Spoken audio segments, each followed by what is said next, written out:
ঘটনাটি হলো, ধর্মরাজ যুধিষ্ঠির রাজস্ব যজ্ঞ করেছিলেন, তখন সকলের চোখের সামনেই ভগবান শ্রীকৃষ্ণ যখন শিশুপালকে বধ করেছিলেন, তখন শিশুপাল ভগবান শ্রীকৃষ্ণের মধ্যেই মিলিয়ে গিয়েছিল।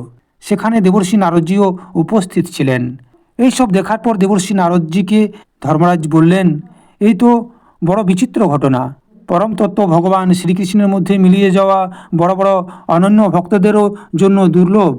তাহলে ভগবানের সাথে শত্রুতাকারী শিশুপালের এমন দুর্লভ গতি হলো কিভাবে? ভগবানের নিন্দাকারীদের তো সবসময় নরকে যেতে হয়।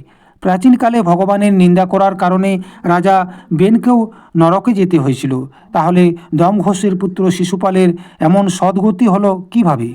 হে নারদজি, আপনি সর্বজ্ঞ, কৃপা করে এই অদ্ভুত রহস্যটি আপনি আমাকে বর্ণনা করুন।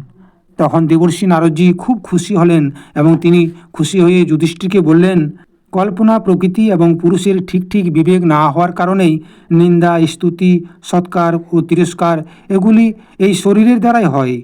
যখন এই শরীরকেই আত্মা মনে করা হয়, তখন এটা আমি, ওটা আমার এরকম ভাব উৎপন্ন হয়, আর এটাই সমস্ত ভেদভাবের মূল। সেই কারণে তাড়না এবং দুর্বচনের দ্বারা পীড়িত হতে হয়। যে শরীরের মধ্যে এরকম অভিমান হয়ে যায় যে এটা আমি, সেই শরীরের বধ হলে প্রাণীদের নিজেরই বধ হয়। কিন্তু ভগবান জীবের মতো এরকম অভিমানী নন, কেননা তিনি সর্বাত্মা এবং অদ্বিতীয়। তিনি কখনো রেগে গিয়ে কিংবা হিংসাগ্রস্ত হয়ে কাউকে দণ্ড দেন না, বরং তাহার কল্যাণের জন্যই দেন।